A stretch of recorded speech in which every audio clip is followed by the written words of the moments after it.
Olá, sejam muito bem-vindos a mais um episódio do Ela em Cena. E hoje eu tenho o prazer de receber novamente aqui ela, a Raquel Olinski, que assim como eu é advogada, é mãe, empreendedora, mas eu vou deixar ela se apresentar para vocês. Tudo bom, Raquel? Tudo bom. Que bom te receber aqui. Novamente, né, Su? Sempre é bom estar aqui conversando contigo. Altos papos. Altos papos. Altos papos. O que eu vou dizer de mim, né? Também me resumiu, uma mulher em construção e reconstrução sempre, mãe, advogada, mediadora e todas as outras coisas que estão por vir, né? Que mulher é assim, a gente não tem um... É sempre uma nova... Várias facetas. Várias facetas. Tem uma filhota linda. Linda. Que idade tá tua filhota? Tá com 4. 4 aninhos. E o teu, Su, já tá com... 10 anos. Passa voando, né? Passa muito rápido. E essa fase é linda, maravilhosa. Eu não sei qual dos papéis eu gosto mais, eu gosto de todos, né? Mas a maternidade é um capítulo ímpar na vida, acho que de toda mulher. Nos faz ver a vida de outra forma. Amadurece muito, né? E assim, trazendo pro ladinho profissional, tu acredita, e a gente fala muito sobre imagem aqui no programa, tu acredita que dentro do direito e da vida profissional, a forma como a gente se coloca, tanto no vestir quanto no posicionamento, modifica a visão que as pessoas têm da gente? Completamente, completamente. Eu acho que a gente não pode julgar alguém pela embalagem, né? Assim, pelo conteúdo, mas a nossa imagem, ela chega antes, né, Su? Então, assim, se tu entrar num lugar, os primeiros segundos, antes de tu abrir a boca, a pessoa já tá vendo, né, uma imagem. Então, a gente tem que cuidar muito qual imagem a gente quer passar. Porque, pelo menos na área do direito, a gente tem visto algumas coisas, assim, bem, às vezes, meio... né? Porque é um ambiente formal, assim, né? Cada um, obviamente, se veste do jeito... né, que se sente bem, que se sente confortável, que se sente feliz. Mas, às vezes, né, a formalidade, eu acho que é um pouco esquecida. Não, e a gente tem um código de ética, não dá pra esquecer. Exatamente, a gente tem uma linha a seguir, né, essa nortear e depois a criatividade é com cada uma. E para mostrar como vestir também comunica, eu vou te convidar, Raquel e o pessoal de casa, a assistir o nosso quadro Estilo em Cena com a Lúcia Helena. Esse amplo universo fantástico e um tanto quanto singular do brechó me encanta. Hoje eu vou te mostrar só a proposta de brechó, porque nós somos um mix. O nosso foco é o brechó. Nós temos um mix de peças novas. Hoje eu vou te encantar com o meu brechó. Vou começar com esse vestido da Farm, estampa exclusiva, tecido delicioso, perfeito para primavera. Mais uma proposta de brechó. Um vestido da Farm, frente única, e o que ele tem de bem bacana aqui, ó, é um cachequer. Então o cachequer tu modela de acordo com o teu corpo, com as tuas formas. Farm, grife conceituada, estampa exclusiva, um fresco vestido de primavera. Mais uma peça bem bacana, divertida, da Farm. Tem bolso, essa parte superior com lastex acomoda as nossas formas. Lá embaixo eu tenho um punho mais fechadinho, que é uma referência ao que está em alta agora, que é uma proposta Aladdin. Para sugerir a composição, para acompanhar nosso clima, uma jaqueta. Mais uma proposta de brechó, esse mundo fascinante. Gurias, o broderie é um tecido clássico, é um tecido atemporal, nobre, diria eu, é um tecido nobre. Olha o que é esse tom de azul, que coisa mais linda. Botões forrado, isso é um primor. Vestido da Shoulder, nessa proposta indiana. Temos essa opção aqui, ó, do lastex, que posso deixar a manga mais longa ou mais curta. Da mesma forma eu posso conduzir o colo mais fechado ou mais aberto. E é outra peça que tu faz dia e noite, também fazendo aquela composição com os acessórios. Mais uma proposta e junto um convite. Se tu ainda não nos conhece, vai ser um prazer te receber na loja física, aqui na 24 de outubro 1576, ou virtualmente, sim. O Instagram é maravilhoso, vai lá, conhece um pouquinho do nosso trabalho, vai ser um super prazer te receber. Olha que coisa linda esse vestido. Gente, e o brechó é um encontro com peças singulares, com peças nobres e sem falar na questão do valor. Sim, no brechó o nosso dinheiro vale mais. Que peça mais maravilhosa. Gurias, esse é um macacão de pelica, de uma grife. Qual é a grife? Animale.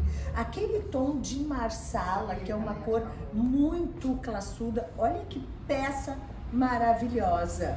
A manga também eu posso deixá-la mais longa ou menos. O decote eu tenho essa opção de deixá-lo menor ou mais abusado. Resumo, é uma peça singular, é uma joia. O estilo em cena mostra que o vestir é muito mais do que vaidade, né? É expressão, Exato. é presença. E no direito, como a gente estava falando, isso é muito visto, né, Raquel? E a gente acha que o cliente não nota, mas nota sim. Nota sim. O cliente, desde que ele bota o olho em ti, acho que ele tem até uma expectativa. Também tem muitos filmes, né? Onde os advogados são sempre tão elegantes. Então, acho que isso é uma imagem que a pessoa já tem pré-constituída, né? Pré-concebida. O home office acho que deu uma estragada um pouco nesse sentido, Eu acho né? que agora o pessoal voltando para as audiências presenciais talvez esteja um pouco até com desafio. Porque isso muda não só a percepção de quem nos assiste, mas a nossa percepção de nós mesmos, né? De se sentir melhor, de se sentir empoderado, de se sentir confiante. Então, a imagem, ela conta muito, sim, com certeza. Mas eu quero trazer um pouquinho para a área do direito, para dar dica aí para o pessoal de casa, que no nosso outro bate-papo foi muito legal, o pessoal elogiou bastante. Eu quero que tu me diga, na tua experiência na área trabalhista, quais são os erros que as empresas mais cometem? Eu acho que é um pouco na questão do tratar com o empregado. Explico. Por vezes, a questão relacional, porque querendo ou não, as questões de trabalho, o trabalhador, ele cria uma conexão, né? Passa tantas horas dentro de uma empresa trabalhando, então ele cria essa questão de conexão, é como se fosse muitas vezes a segunda família dele. Só que criam-se expectativas em relação, muitas vezes, empregador, empregadora. E aí, por vezes, quando dá a despedida, quando do rompimento do contrato, mesmo que na legislação, né, diga despedida sem justa causa, ou seja, o empregador não precise dizer para aquele empregado por que ele está indo embora, eu acho sempre por bem, assim, vir esse comunicado com respeito, com agradecimento, por mais que às vezes a relação não acabe tão boa assim, querendo ou não, aquele colaborador, né, ele ajudou com o seu trabalho, com o seu empenho, aquela empresa por um determinado período. Então, eu acho que a comunicação, assim, quando as coisas não estão bem, chamar para um feedback, porque querendo ou não, é uma questão relacional, é muito mais do que pagar um salário, ter um bom ambiente de trabalho, né? Cumprir as normas. E assim, o que eu percebi também atuando na área trabalhista é que as demandas surgiam muito dessa falta de comunicação. Exato. Ou da pessoa sair com algum sentimento de que essa relação não foi legal, me sentir diminuído, ou alguma questão nesse sentido. Então, porque são pessoas, né? Exato. E assim, daí tem que ter esse acolhimento, essa empatia, né? Porque atrás daquele empregado existem uma família, existem problemas, existem outras histórias, né? Então, eu acho bem importante, assim, a questão relacional do empregador. Não é de, assim, tratar o empregado como o melhor amigo, mas estar atento que é um ser humano, né? Sim. E se tem alguma questão para tratar, trate no privado, né? Chame no RH, converse, tente entender qual é o desafio. E quando tiver que advertir, enfim, tomar medidas um pouco mais, digamos assim, duras, talvez, no né? privado, né? No privado, sempre. Então, já vou puxar um pouquinho pro tema que eu trabalho muito, que é a LGPD. E a Lei Geral de Proteção de Dados, ela justamente vem para proteger os dados pessoais de pessoas físicas e os funcionários estão incluídos. Exato. Então, eu ia te perguntar, assim, na tua área profissional, tu percebe que as empresas têm mais esse olhar da LGPD com relação a clientes do que num todo? Sim, focam muito em não vazar informações de clientes e esquecem, por vezes, né, da importância também de preservar esse empregado. Porque atestados médicos, as questões privadas do empregado, até a questão salarial, né, ela tem que ser preservada. Então, assim, coisas pessoais, pontuais, trate no privado, não, né, evite reuniões onde vai expor, né, um rendimento. A gente sabe que, por vezes, tem metas das empresas, assim, é cuidar, né? Esse comunicar. A comunicação é muito importante, muito importante. É fundamental, relações humanas, não adianta. Nas adequações à LGPD nas empresas, a gente tem várias políticas, assim, que é para ensinar mesmo, é a cultura, né, que é o que é mais difícil. E uma delas é, por exemplo, a cultura da mesa limpa, perdão. Porque o que acontece? Às vezes o RH esquece o computador aberto, vai tomar um cafezinho, aí o colega acaba vendo ali algum dado sensível ou de vulnerabilidade daquele funcionário, como, por exemplo, um atestado médico. Um contra-cheque. Então, né? Porque... além disso, tem toda a questão documental, toda a questão de políticas, que é importante. Enfim, é um tema vasto, cada vez no programa eu trago uma pincelada, e eu gosto de, quando eu entrevisto um colega, saber qual é a percepção, porque a gente percebe a dificuldade da cultura.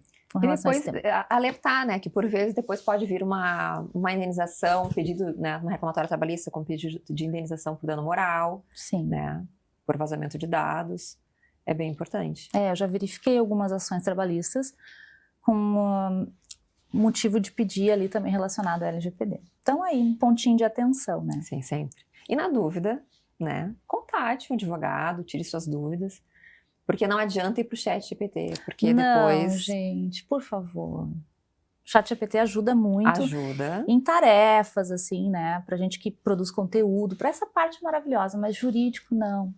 A pessoa vai lá, estuda anos, faz pós-graduação, faz mestrado, tu também tem mestrado, Sim. né?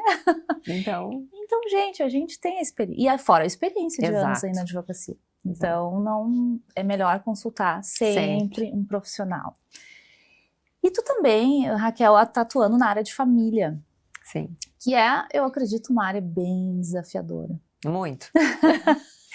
E o que tu percebe qual é o maior desafio nessa área? Contar uma questãozinha bem interessante que a gente começou a atuar no escritório e eu acho que talvez seja uma dica interessante pra gente compartilhar com o pessoal que está assistindo com a gente.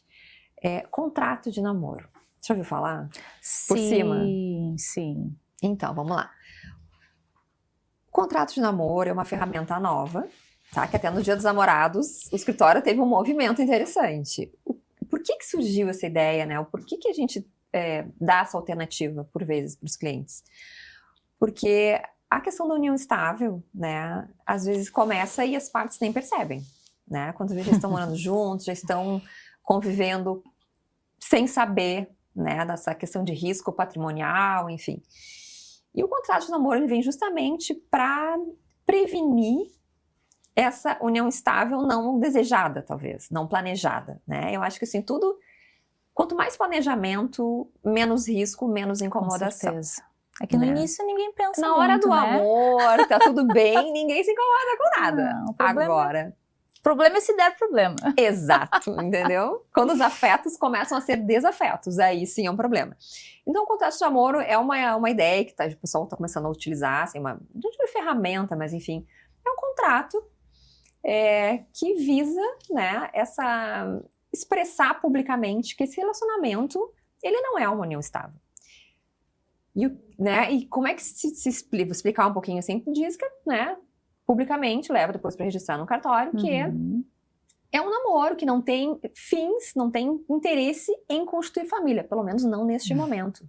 E é uma coisa bem interessante, que daí neste instrumento, pode-se dizer que lá futuramente, se vier, então, se mudar esse interesse das partes, né, constituírem uma família, seja feito, então, já esse reconhecimento de união estável com separação de bens, que geralmente essas escolhas visam muito a questão patrimonial, de proteger o patrimônio, né? Então, Sim. assim, é uma alternativa. Mas, claro, né, gente, assim, vamos combinar. Não adianta fazer um contrato, né, de namoro e viver como se fosse marido e mulher. Comprar coisas juntas, a gente tem que ser coerente, né? Então, até uma dúvida que surgiu aqui na nossa audiência, né?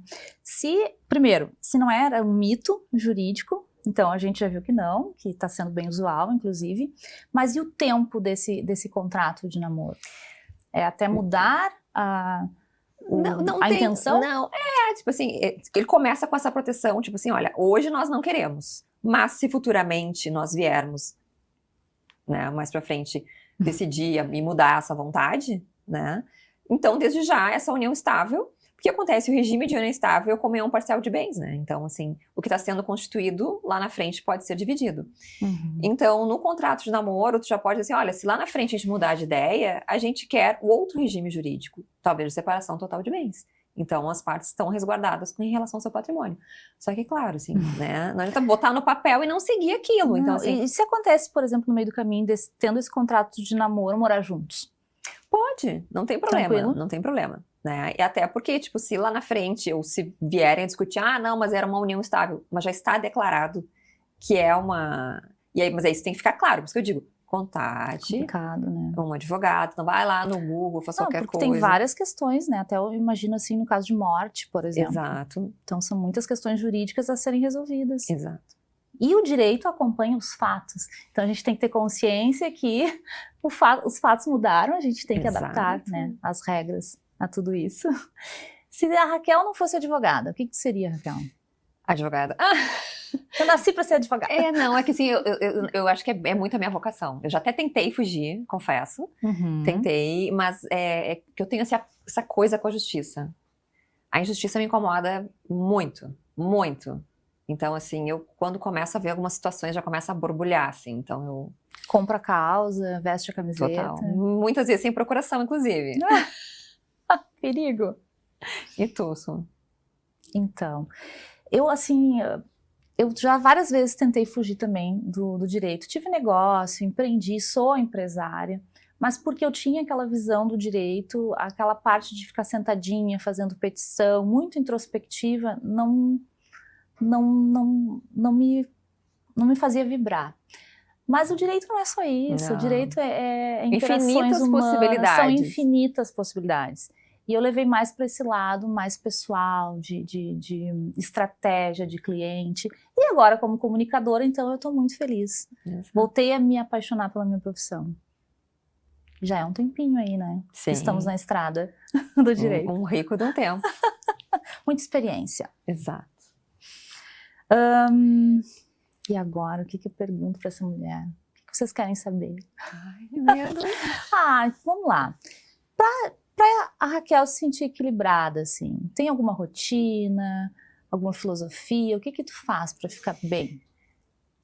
Primeiro, não me cobrar muito, né? Porque às vezes a gente quer uma receita pronta para a vida fluir, não é, pelo menos comigo não é assim. Então, assim, em que pese eu seja uma pessoa bem exigente, eu tento ter uma rotina, tipo acordar num determinado horário, fazer uma meditação, tomar um bom do café da manhã. Para mim, café da manhã é vida. Para mim também. Café da manhã, assim, eu adoro. Depois, levar a pequena para escola e trabalhar, fazer exercício físico, que para mim, assim, tá sendo muito importante. Muito importante, parece que dá uma limpada na mente. Quando a gente não faz, a gente não tem consciência Exato. do quão bom é o exercício físico, né? Eu não me imagino sem exercício. Embora às vezes dê uma preguicinha, mas vai. Vai, depois vale super a pena. Parece que a cabeça esvazia, assim, se tá com um problema, alguma coisa, flui, solta. E essa questão espiritual, além da meditação? Eu tenho um grupo de filosofia oriental maravilhoso, assim, que mudou muito a minha vida. Não é uma religião. Sim. Mas são amigos que vieram de outro país, vieram de Taiwan, e eles explicam uma filosofia oriental, que se chama Tao Caminho, né? Que incrível. E lá me ajuda muito, assim, entender como tomar decisões, né? Que eu acho que é muito importante. A questão da causa e efeito, eu sei que talvez as pessoas não acreditem, mas que cada ação nossa e cada pensamento nosso, ele tem um reflexo no mundo, né? Então a gente ter essa consciência, esse cuidado do que a gente quer passar, né? E cada novo dia uma nova oportunidade. Então, o dia foi meio ruim, tá? Relaxa, alinha, vê onde tu errou para tentar ajustar e seguir a vida com equilíbrio, com paz. Perfeito. Eu gosto muito da filosofia. Sigo a Nova Acrópole, a Lúcia Helena, maravilhosa. E eu gosto muito dessa visão filosófica sobre as coisas. Porque isso é antes de religião, né? Exato. A religião é uma filosofia, de uma certa forma, doutrinadora, digamos assim, né? Exato. Mas a filosofia trata dessas relações humanas. E que a gente não esqueça que somos todos humanos, que cada vez a gente se afasta mais da essência. Exato. E o bom na questão da filosofia é que a gente tem uma linha, né, que já foi pensada pra gente pensar junto com quem já pensou, né? Tipo assim, eu não tenho um propósito de vida. Estuda um pouco de filosofia, né? Aprende um pouco com quem já pensou. E assim, tu começa a ter um norte pra tua vida. Eu acho fantástico. Ainda mais nessa era que a gente vive aí de redes sociais. Automatizadas. Das bolhas. Gente, das bolhas. Às vezes a gente determina ali, o algoritmo vai nos dando mais do mesmo, né? Eu digo. Então, tu pesquisou alguma coisa, ele vai te trazer mais confirmações sobre aquilo e daqui a um pouco tu acha que aquilo é verdade absoluta sobre tudo. Exato. Tanto na política quanto pra tudo, né? Serve pra tudo. E tu já parou pra pensar que quando a gente tá refletindo como a gente agiu e enxergando os nossos erros, por vezes não é gostoso, né? Então, muitas vezes assim, eu vou passar olhando no celular alguma coisa e não vai se autoanalisar, porque quando a gente enxerga porque nós somos feitos de luz e sombra, tem um lado maravilhoso e tem um lado que não é tão belo, mas ele existe, né? Então, assim, a gente tem que fazer essa análise, onde é que tá esse lado escuro, como é que eu posso melhorar, né? Eu tenho certeza, a gente já conversou bastante sobre isso, que tu faz esse movimento interno de olhar, tipo, hoje não tá tão bonito, que eu tenho que botar mais luz, mas é parte da gente. Só que esse parar e se olhar, por vezes é doloroso, né? Não, e é difícil tu parar pra fazer isso, porque é muito estímulo externo, né? E tu tá aqui no celular, tá de fora pra dentro, de fora pra dentro. Tá, e qual é o momento que tu vai te olhar de dentro pra fora? Pra começar a gerar mudanças, pra não ir na manada, né? Não seguir por indução tudo que acontece. Todo mundo. A minha mãe, não sei se a tua mãe fazia isso contigo, mas a mãe me dizia, tu não é todo mundo. A minha sempre dizia. Então, serviu bem. Mas a sandalinha, mas a bolsinha... Não, tu não é todo mundo. Exato. O que faz sentido pra ti? Né? Tem que ter um sentido. Não é que todo mundo tem, tá? Todo mundo é muita gente. Quem tu é? O que faz sentido pra ti? Muito bom, muito lindo. E tu tem alguma pergunta pra mim? Tenho. Tu me fizeste uma pergunta e eu não te repliquei ela. Como é que anda o coração da Doutora Su? O coração, gente. Agora eu peguei pesado. Eu não tô de saia justa hoje, mas me senti. Não, tá. Eu tô aberta agora. Depois de um bom tempo de introspecção, dessa análise interna necessária que a gente tá falando aqui, estou aberta. Mas no momento, não tem ninguém. Pessoal, olha só. Os solteiros interessantes de valor, por gentileza, aproveitem. Aproveitem. Mas saibam que tem um checklist bem criterioso. Por favor. Porque é isso, né? Quando tu começa a fazer essa análise interna, tu começa a enxergar o teu valor, tudo fica diferente. E eu super recomendo isso para as mulheres. É saber o teu valor, o que tu tem para oferecer, né? E eu acredito assim, os opostos não se atraem, gente. Não, os dispostos. Os dispostos e os semelhantes. Então, assim... Eu quero atrair alguma coisa legal, eu vou ter que ser essa pessoa legal. Exato. É simples. A matemática é simples. A energia, né? Bem, a conversa de hoje me fez refletir muito sobre trajetória, sobre essa questão de identidade, de localizar o seu propósito, de transmitir, né, através de uma narrativa, um valor. E eu te convido agora para viajar comigo no quadro Cena Vivida, onde eu fui para o sul da Itália, mais especificamente na região da Puglia. E lá a gente analisou o branding territorial, as cores, como as pessoas se comportam, como elas criam narrativas. E eu vou compartilhar com vocês agora esse passeio por Trani. E hoje eu estou aqui no porto de Trani, como os italianos dizem, Trani. Um lugar cheio de vida, com barquinhos coloridos, restaurantes e essa vista linda do Adriático. É aqui que a cidade respira e tudo acontece à beira-mar. E foi aqui, no sul do sul da Itália, que decidi começar essa nova cena vivida. Estou caminhando aqui no centrinho de Trani. Trani, indo para o porto. Dizem que é lindíssimo. Trani é uma joia elegante e menos turística da Puglia.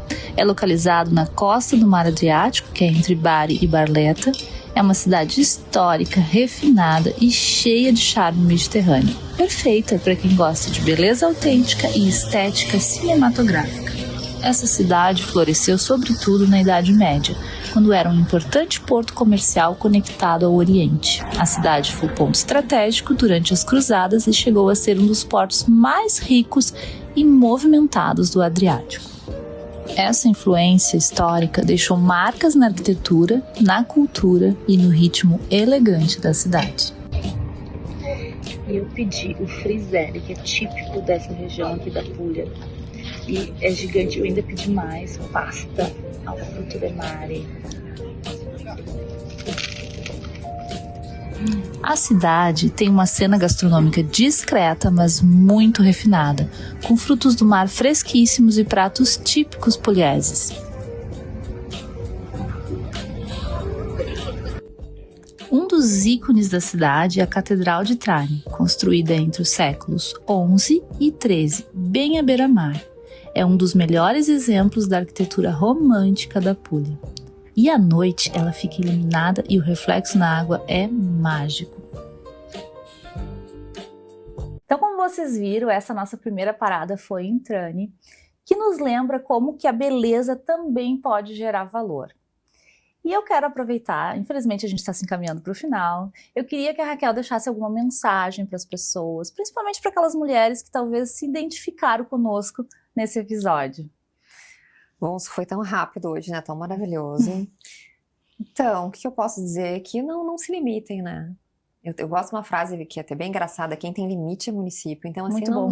não achem que vocês não podem recomeçar quantas vezes for necessário, né? Enxergar que vocês têm valor, se amar, se acolher, saber o seu tempo e nunca ter medo de recomeçar. Independentemente de qualquer situação, boa ou ruim, ela vai acabar. Então, assim, se preparem, se curtam e se permitam viver. Muito bom, lindo.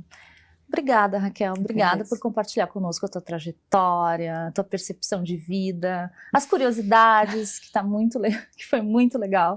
Foi muito leve esse bate-papo. E eu quero agradecer também aos meus patrocinadores, apoiadores e a vocês de casa que assistiram mais um episódio. E eu aguardo vocês no próximo para a gente viajar nesse universo da imagem e do posicionamento. Até mais.